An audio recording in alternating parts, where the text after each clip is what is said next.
안녕하세요. 아이언입니다. 오늘은 곧 청약을 시작하는 파두의 기업 분석과 수요 예측 결과를 알아보도록 하겠습니다. 공모가는 31,000원, 다른 분에게 양보하세요. 그냥 구경만 하세요. 라고 적었는데요. 왜 이렇게 얘기하는지 빠르게 알아보도록 하겠습니다. 먼저 기업 현황입니다. 파두의 기업 개요를 살펴보면 데이터 센터에서 전통적인 기계적 데이터 저장 장치로 사용되던 하드디스크 대신 SSD를 사용하게 되었고 해당 수요가 늘어나고 있다고 합니다. 파두의 핵심 제품은 데이터 센터에서 사용되는 SSD 컨트롤러입니다. 파두는 이 SSD 컨트롤러를 설계하는 팹리스 기업입니다. 그렇다면 팹리스는 무엇일까요?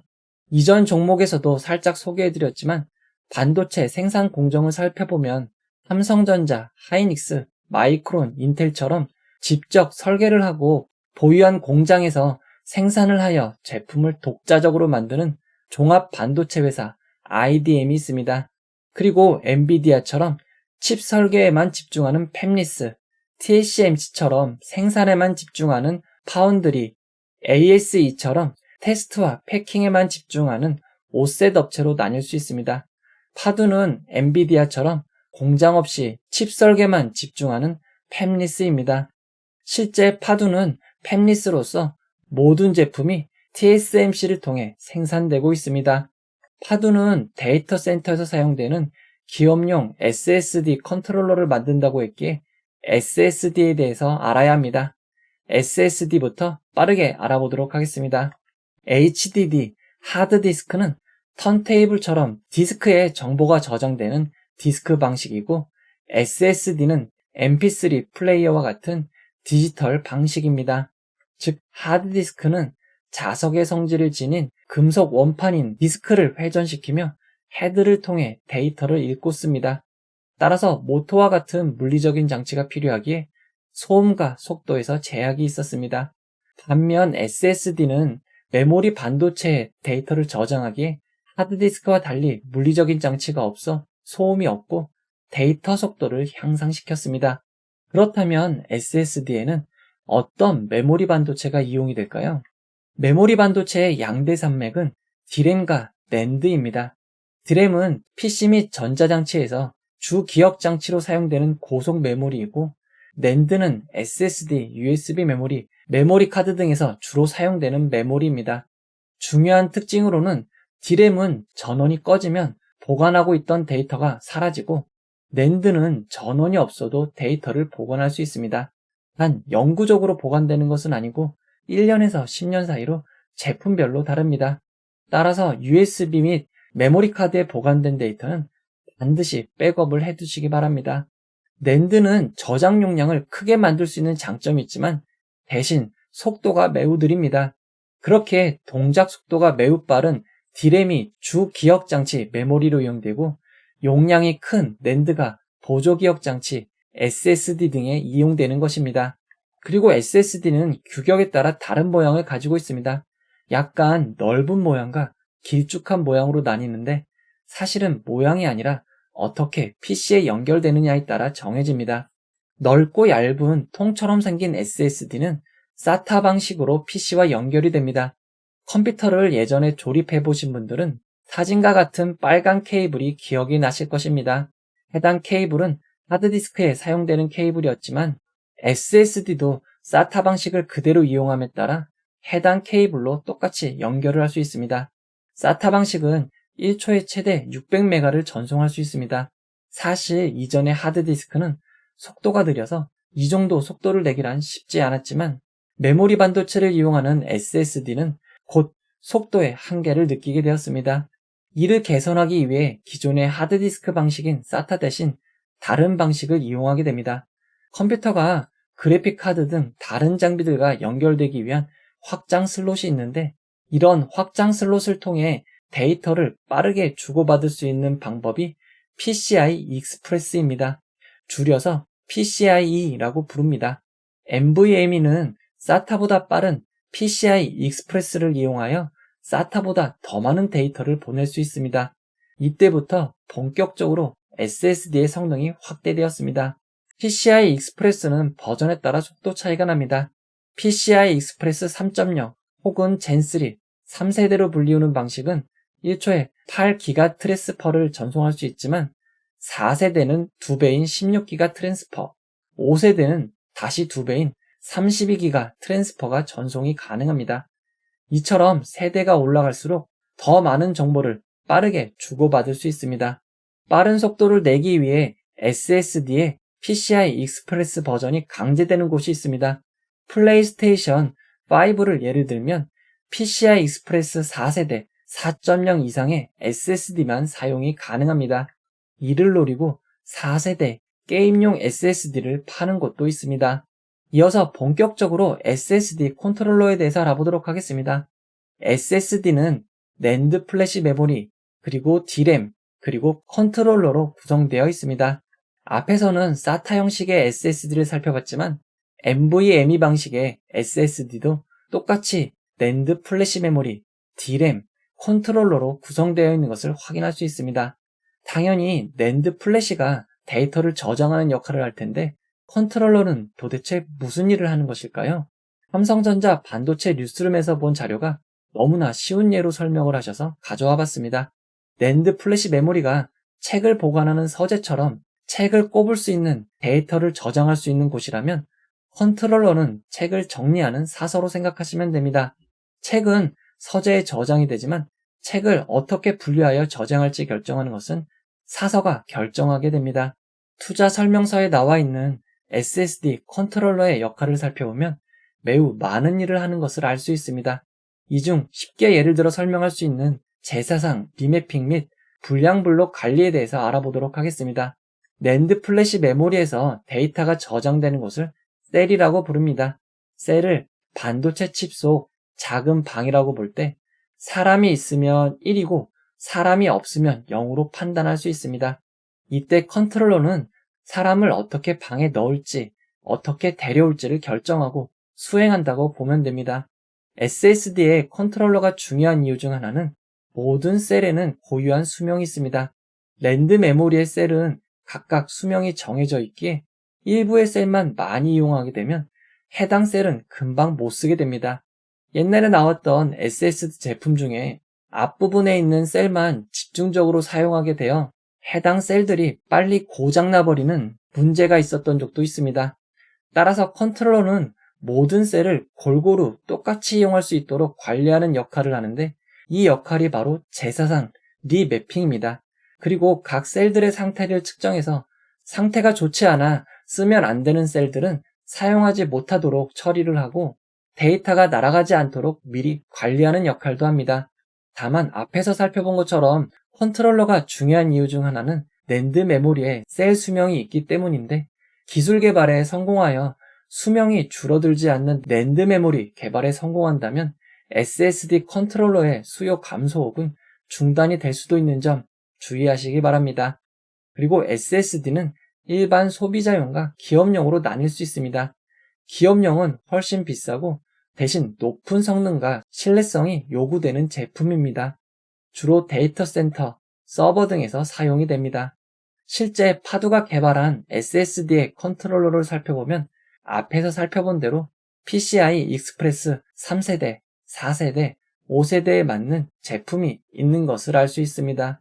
그리고 컨트롤러뿐만 아니라 직접 완제품도 판매하고 있습니다. NVMe 방식의 PCI 익스프레스 3세대 제품인 브라보, 4세대 제품인 델타, 5세대 제품인 에코가 있습니다. 중간에 찰리가 없는 이유가 궁금하기는 합니다. 파두가 팹리스라고 해서 컨트롤러만 생산하는 줄 알았는데 완제품이 있어서 처음엔 놀랐습니다.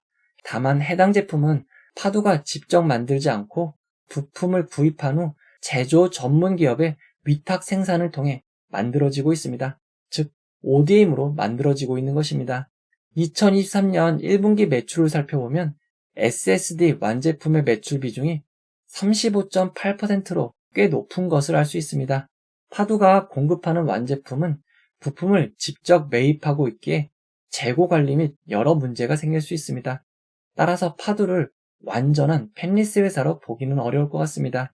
실제 완제품의 원가 비중을 살펴보면 원가의 약 90%가 데이터를 실제 저장하는 낸드 플래시 메모리입니다. 낸드 플래시 메모리의 비중이 너무 높기에 메모리 가격 변동에 따라 여러 문제가 발생할 수 있습니다. 컨트롤러 IC의 비중은 1.97%에서 2.84% 사이로 생각보다 매우 낮습니다. 컨트롤러를 파는 것보다 영업이익률 측면에서는 좋아 보이지 않습니다. 파두가 하는 기업용 SSD 컨트롤러 시장은 매우 소수 업체만 시장에 참여하고 있다고 밝혔습니다.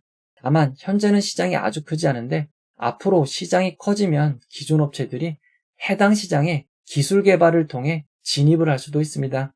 현재 낸드 플래시 업체 시장 점유율을 살펴보면 상위 5개 업체의 시장 점유율이 무려 96.1%입니다.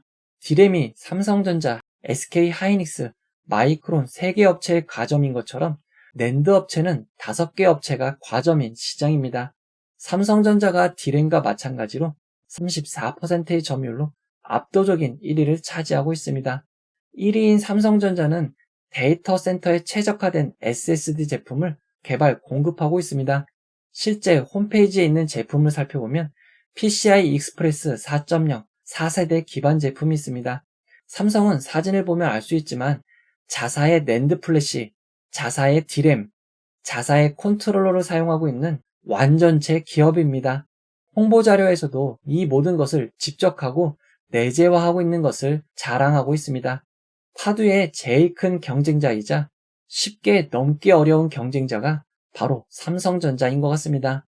이 업체인 키옥시아도 데이터 센터용 SSD를 만들고 있습니다. 다양한 성능과 용량을 가진 제품을 공급하고 있는 것이 장점입니다.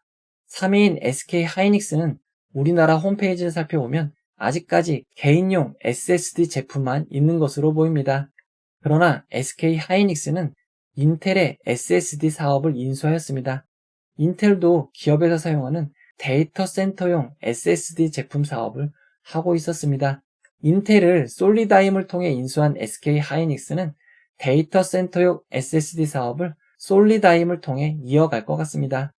사실 파두의 고객사별 연도별 매출액 비중을 살펴보면 작년 매출의 대부분인 99.47%가 단 2개의 고객에서 나오고 있습니다. 보도에 따르면 이 중 한 업체가 SK하이닉스라고 합니다. 그리고 낸드 플래시 4위 업체인 웨스턴 디지털도 데이터 센터용 SSD 사업을 하고 있습니다. 5위인 마이크론도 데이터 센터용 SSD 사업을 하고 있고 순위에는 없지만 핑스톤 같은 기업도 데이터 센터용 SSD를 만들고 있습니다. 그리고 유명한 칩 설계 회사인 마벨은 기업용 고성능 SSD 컨트롤러를 만들어 공급하고 있습니다. 실제 제품 내역을 살펴보면 PCI 익스프레스 5세대 제품까지 공개되어 있는 것을 확인할 수 있습니다. 중간 정리를 해보도록 하겠습니다. 파두는 팹리스 사업으로 기업용 SSD 컨트롤러를 개발하고 있고 현재는 SK하이닉스에 공급을 하고 있습니다. 그리고 ODM으로 직접 완제품을 만들어 페이스북, 인스타그램을 서비스하고 있는 메타의 데이터 센터에 공급을 하고 있습니다. 기존 하드디스크의 자리를 SSD가 대체해 나가고 있지만 SSD의 저장 매체인 낸드 메모리의 불안전성으로 인해 컨트롤러가 매우 중요합니다. 삼성전자 등 낸드 메모리를 만드는 상위 업체들은 기업용 SSD를 만들어 공급하고 있고 마벨 같은 업체는 컨트롤러를 전문적으로 공급하고 있는 상황입니다. 이어서 파두의 공모가 산정 내역을 알아보도록 하겠습니다. 파두의 가치 산정을 위한 최종 비교 기업은 미국 나스닥에 상장된 3개 회사로 선정이 되었습니다. 3개 회사의 펄을 평균한 22.5일이 파두의 가치 산정에 사용되었습니다. 3개 업체를 짧게 알아보도록 하겠습니다. 첫 번째 비교 기업인 브로드컴은 1961년 상장되어 네트워크 영상 및 다양한 칩을 생산하여 판매하고 있습니다. 브로드컴의 시가총액은 현재 483조로 우리나라에서 가장 시가총액이 높은 삼성전자보다 약 20% 정도 더 큰 회사입니다. 두 번째, 세 번째 비교 회사인 마이크로칩 테크놀로지는 나스닥 시가총액이 63조 원이고 맥스리니어도 시가총액이 약 3조 5천억 원입니다. 그나마 맥스리니어는 파두와 비슷한 규모이지만 브로드컴과 마이크로칩은 비교할 수 없을 정도로 너무나 큰 회사입니다. 그리고 맥스리니어의 수익성 지표를 살펴보면 맥스리니어는 매출이 약 1.4조 원이고 영업이익이 2298억 원입니다. 파두의 상장 시가총액이 1.5조 원인데 같은 기간 매출은 564억 원이었고 영업이익은 15억 원에 불과했습니다. 시가총액이 차이가 나긴 하지만 매출과 영업이익을 비교할 때 파두가 너무나 고평가처럼 느껴집니다. 하지만 파두가 이렇게 높은 가치를 인정받은 데는 2024년에는 948억 원의 순이익이 발생하고 2025년에는 1,900억 원의 순이익이 발생할 것으로 추정하였기 때문입니다. 실제로 추정만큼 이익을 낸다면 상관없지만 만약 그만큼 이익을 내지 못하면 나스닥 상장 기업보다도 매우 고평가인 상태가 됩니다. 좀 더 자세한 파두의 매출 추정 내역을 살펴보면 파두의 2022년 매출은 564억 원이고 영업이익은 15억 원이었지만 2025년에는 매출은 11배 성장한 6,195억 원이 되고 영업이익은 124배 성장한 1,856억 원이 될 것으로 추정한 것입니다.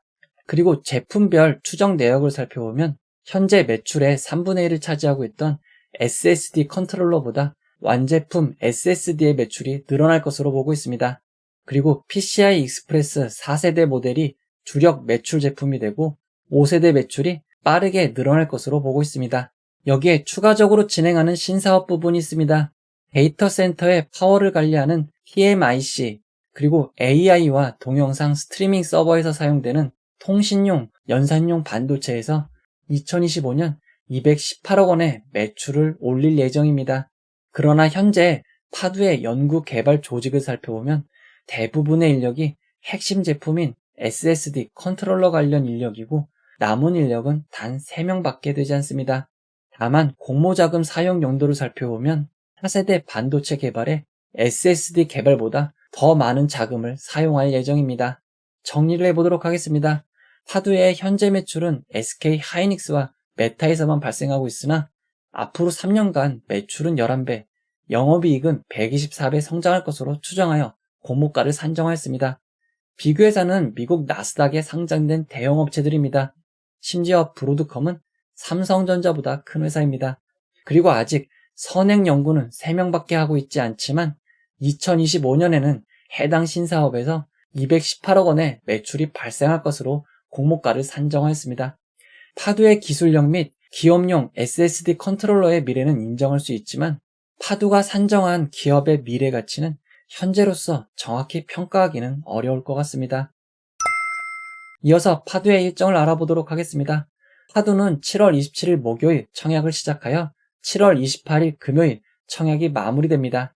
현재 공개된 일정에 따르면 청약 시간은 오전 8시부터 오후 4시까지 진행될 것 같습니다. 환불일은 주말을 포함한 8월 1일 화요일입니다. 환불일이 주말을 포함한 점이 단점입니다. 스마트 레이더 시스템 시큐레이터의 청약이 연기됨에 따라 파두는 MI큐브 솔루션과만 청약 일정이 겹칩니다. 다만 MI큐브 솔루션은 8월 4일 금요일 상장이 예정되어 있고 파두는 8월 7일 월요일 상장이 예정되어 있습니다. 두 종은 모두 단독 상장으로 진행될 것 같습니다. 이어서 파두의 기관 투자자 수요예측 결과를 알아보도록 하겠습니다. 파두의 희망 공모가액 밴드는 26,000원에서 31,000원이었고 확정된 공모가액은 밴드 상단인 31,000원으로 확정이 되었습니다. 자세한 수요예측 결과를 살펴보면 총 1,082곳의 기관이 참여하여 335.80대 1의 경쟁률을 기록하였습니다. 표에는 362.90대 1로 나와 있지만 실제 수요예측 경쟁률은 335.80대 1로 보는 것이 맞습니다. 왜냐하면 수요예측 당시 기관 투자자들의 최고 한도는 468만 7,500주였습니다. 그러나 수요예측 이후 확정된 기관 투자자들의 배정 주식수는 433만 7,500주가 되었습니다. 그렇게 수요예측 경쟁률은 수요예측 이후 결정된 기관 투자자 배정 주식수가 아니라 수요예측 최대 청약 주식수로 나누는 것이 맞는 것 같습니다. 따라서 파두의 수요예측 경쟁률은 362.90대 1이 아니라 335.80대 1로 이야기하도록 하겠습니다. 파두의 수요예측 경쟁률을 2022년부터 2023년까지 진행된 수요예측 경쟁률과 비교해보면 저스템, 파우로스 아이바이오보다 조금 더 많고 제이오, 토마토 시스템보다 조금 적습니다. 올해 진행된 수혜의 측 경쟁률과 그래프로 비교해보면 파두의 수혜의 측 경쟁률이 상당히 낮은 편임을 알 수 있습니다. 기관 투자자들의 수혜의 측 분포는 밴드 상단에 제일 많이 몰렸습니다. 수혜의 측 분포를 건수 기준 그래프로 살펴보면 상단 초과가 40.08%, 상단이 제일 많은 50.86%, 중간이 0.81%, 하단이 4.73%, 하단 미만이 2.52%입니다. 물론 상단 초과도 많고 상단이 제일 많기는 하지만 중간과 하단 미만에도 분포가 있는 점이 조금 아쉽습니다. 이어서 의무보유 확약을 살펴보도록 하겠습니다. 이번 수혜 측에 참여한 기관 투자자들은 건수 기준 10.26%, 수량 기준 21.88%의 의무보유 확약을 신청하였습니다. 의무보유 확약을 기간별로 살펴보면 장기인 6개월이 11.23%, 3개월이 4.05%, 1개월이 2.37%, 15일이 4.23%입니다. 15일이 두 번째로 많기는 하지만 제일 긴 6개월이 가장 많은 것이 장점입니다. 파두의 의무보유 확약은 평균 의무보유 확약인 10.3%보다 높고 2022년부터 2023년까지 진행된 수혜 측의 의무보유 확약과 비교해보면 VC 프로테움텍보다 조금 더 많고 BCNC 나노팀보다 조금 적은 의무보유 확약입니다. 파두의 기관 투자자 수혜 측 결과를 경쟁률과 의무보유 확약의 좌표로 나타내면 파두는 경쟁률은 매우 낮고 의무보유 확약은 많은 편입니다. 파두와 비슷한 수혜 측을 기록한 종목은 상장의 시초가가 공모가를 하회하지는 않았었습니다. 이어서 청약정보와 청약증권사를 알아보도록 하겠습니다. 이번 공모는 규모가 매우 큽니다. 우리사주조합에 5.6%의 주식이 배정되었고 일반 청약자에게 25%의 주식을 배정하였습니다. 공모가를 반영한 규모로는 약 484억 원입니다. 규모가 정말 큽니다. 파두의 청약을 진행하는 증권사는 모두 6개입니다. NH투자증권, 한국투자증권, 하나투자증권, 현대차증권, 유진투자증권, KB증권입니다. 그러나 NH투자증권, 한국투자증권을 제외한 하나투자증권, 현대차증권, 유진투자증권, KB증권은 2%의 주식밖에 배정받지 못했습니다. 주식의 대부분은 NH투자증권에 몰려 있습니다. 먼저 NH투자증권을 살펴보면 NH투자증권은 청약일 전일까지 개설해야만 청약이 가능합니다. 청약 수수료는 2,000원이 있습니다. 매우 많은 주식을 배정받았기에 가장 낮은 일반 100% 등급에도 32,000주를 청약할 수 있고 32,000주의 청약 증거금은 4억 9,600만 원입니다. 두 번째로 주식을 많이 배정받은 한국투자증권은 청약 기간 중에도 비대면 은행 제휴 개설로 개설하시면 청약이 가능합니다. 청약 수수료 2,000원이 있습니다. 가장 낮은 일반 50% 등급의 경우 7,000주를 청약할 수 있고 7,000주의 청약 증거금은 1억 850만 원입니다. 이어서 하나투자증권은 청약기간 1일차까지 개설해야 청약이 가능합니다. 청약 수수료는 2,000원입니다. 하나투자증권은 일반 등급의 경우 최대 1,500주를 청약할 수 있고 1,500주의 청약 증거금은 2,325만 원입니다. 현대차증권은 청약일 전일까지 개설해야만 청약이 가능합니다. 청약 수수료는 2,000원이고 일반 등급의 경우 하나투자증권과 동일하게 1,500주를 청약할 수 있습니다. 1,500주의 청약 증거금은 2,325만 원입니다. 유진투자증권은 청약기간 전일까지 개설해야만 청약이 가능합니다. 청약 수수료는 2,000원이 있고 고객 등급과 관계없이 모두 3,000주 청약이 가능합니다. 3,000주의 청약 증거금은 4,650만 원입니다. 마지막으로 KB증권을 알아보도록 하겠습니다. KB증권은 청약기간 중에도 비대면 계좌 개설하시거나 제휴은행 비대면 계좌 개설하시면 청약이 가능합니다. 청약 수수료는 1,500원입니다. 가장 낮은 일반 100% 등급의 경우 1,000주를 청약할 수 있고 1,000주의 청약 증거금은 1,550만 원입니다. 이번 청약의 최소 단위 청약은 10주입니다. 10주의 청약 증거금은 15만 5천 원입니다. 이어서 상장일 유통 물량을 알아보도록 하겠습니다. 파두는 공모가 3만 1,000원 기준 상장 시가총액이 1조 4,896억 원입니다. 매우 큰 회사입니다. 상장일 유통 가능한 기존 주주가 약 1,280만 주가 있고 상장일 유통 가능 비율은 38.92%입니다. 시가총액을 반영한 상장일 유통 가능 금액은 5,798억 원입니다. 파두는 상장일 시가총액이 크고 유통 가능 비율이 높기에 상장일 유통 가능한 금액이 매우 큰 점 주의하시기 바랍니다. 기관 투자자들의 의무보유 확약이 평균만큼 배정된다고 가정하면 상장일 유통 가능 비율은 약 33.99%까지 낮아지고 상장일 유통 가능한 금액은 약 5,063억 원으로 떨어집니다. 다만 의무보유 확약은 실제 배정에 따라 큰 폭의 차이가 있는 점 주의하시기 바랍니다.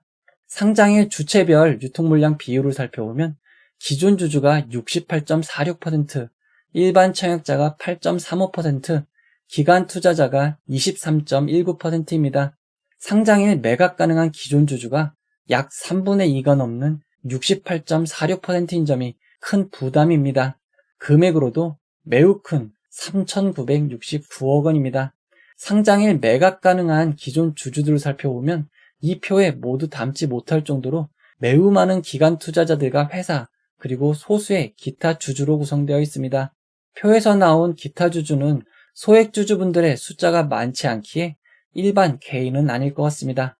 상장일 매각 가능한 기존 주주들의 평단가를 살펴보면 2021년까지 지분을 취득한 기존 주주는 액면 분할을 감안하여 2,500원, 7,897원, 1,643원입니다. 공모가보다 현저히 낮습니다. 2022년에 취득한 기존 주주들의 취득 단가를 살펴보면 2,708원에서 2625원입니다. 2021년보다는 조금 올라갔지만 여전히 공모가보다는 낮습니다. 가장 최근인 2023년 2월 18일에 취득한 기존 주주의 평단가는 24,575원입니다. 이 또한 공모가보다 낮습니다. 그리고 주식 매수 선택권은 100원부터 행사가 되고 있습니다. 추가적으로 상장 이후 주식으로 전환될 수 있는 우선주, 전환사채, 신주 인수권부 사채는 없습니다. 임직원에게 부여된 주식 매수 선택권, 스톡옵션이 있지만 당장 나올 수 있는 의무보유 확약이 없는 스톡옵션은 없습니다. 다만 상장일로부터 1년이 지나면 매우 낮은 단가인 100원, 4,500원, 7,107원의 스톡옵션이 행사될 수 있습니다. 파두의 상장일 유통물량을 2022년부터 2023년까지 상장한 종목들의 유통물량과 비교해보면 누닛, 수산인더스트리, 성일하이텍보다 훨씬 많고 WCP보다는 조금 적은 상장일 유통물량입니다. 2022년 이후 상장한 종목 중 두 번째로 유통물량이 큰 종목입니다. 이를 쉽게 비교해보면 올해 상장한 22개 기업의 상장일 유통물량 합보다 파두의 상장일 유통물량이 많습니다. 그리고 상장일 기준가격이 변동된 이후 상장한 11종목의 오픈롤, 필에너지의 상장일 유통물량을 한 번 더 더해야 파두의 상장일 유통물량과 비슷합니다. 이어서 구주 매출에 대해서 알아보도록 하겠습니다. 이번 공모에서 자신의 지분을 매각하는 기존 주주는 없습니다. 이번 공모는 모두 새롭게 주식을 발행하는 신주 모집 100%로 진행이 됩니다. 이제 파두의 결론을 내려보도록 하겠습니다. 파두는 팹리스 사업으로 기업용 SSD 컨트롤러를 개발하고 ODM으로 직접 완제품을 공급하는 회사입니다. 파두의 현재 매출은 SK 하이닉스와 메타에서 발생하고 있지만 앞으로 크게 늘어날 것을 추정하여 공모가를 산정하였습니다. 파두의 기술력 및 기업용 SSD 컨트롤러의 미래는 인정할 수 있지만 기업의 미래 가치는 현재로서 정확히 평가할 수 없기에 가치 외의 측면으로 접근해야 될 것 같습니다. 파두의 상장의 기준 가격은 공모가 31,000원이 되고 상한가 400%는 124,000원, 하한가는 18,600원이 됩니다. 최근 좋았던 상장의 흐름이 매우 안 좋게 변했습니다. 이노시뮬레이션은 상장 후 15일 연속 하락하여 공모가를 하회하게 되었고 센서뷰 와이랩은 모두 빠르게 공모가까지 떨어졌습니다. 뷰티스킨도 3일차에 공모가 밑으로 떨어졌고 오늘 상장한 버넥트는 상장의 공모가를 하회했습니다. 파두의 청약이 시작되는 7월 27일 목요일은 파로스 아이바이오, ALT, 유안타 제14호 스펙의 동시 상장이 있습니다. 파두에 비할 바는 아니지만 상장의 유통물량이 많은 종목들이라 조금 주의해야 하는 상황입니다. 만약 목요일 상장 종목 중 시초가가 공모가를 하회하는 종목이 나온다면 청약을 권하기는 어려울 것 같습니다. 목요일 상장 종목들의 성적이 좋다면 청약 경쟁률을 살펴보시면서 최종 선택하시는 것이 좋겠습니다. 그래도 적당량만 하시는 것을 권해드리고 싶습니다. 이 영상은 후원회원 여러분들의 후원과 구독자 여러분들의 슈퍼땡스, 댓글을 통한 따뜻한 격려를 통해 제작되었습니다. 항상 고맙습니다. 이 영상은 투자 권유가 아니며 투자는 오롯이 투자자의 판단으로 이루어져야 합니다. 긴 영상 끝까지 봐주셔서 고맙습니다.